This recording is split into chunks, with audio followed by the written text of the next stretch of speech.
everyone, welcome to today's video tutorial. In today's video I'm going to show you how to get Zoom virtual background on your phone.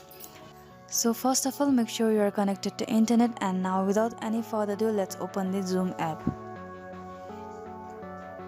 So what you are going to do is you are either going to join a meeting or you are going to tap on new meeting, and here I'm going to tap on new meeting, and you are simply going to tap on start a meeting. And now if you tap on the three dots on your bottom right, you're not going to see any option for background. So what you're going to do is go to the any site. Here I'm going to open Google, and you're going to enter supportzoom.us, and you're going to tap on Zoom virtual background system here, and you're going to read this,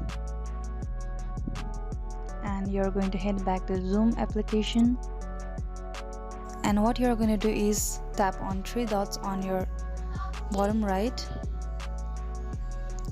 and you're going to tap on about, and you're going to report a problem,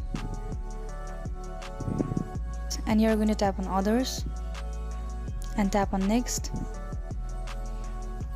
And here you'll explain you're not getting any virtual background on your Zoom. You're going to tap on send, and it will take your report into their consideration, and maybe they'll do something about this. And that's it. I hope this video was helpful. If this video was helpful, then make sure to give it a thumbs up and subscribe to our channel. And if you do have any other question, then comment them in comment section below. And thank you for watching this video. Stay tuned for the next one.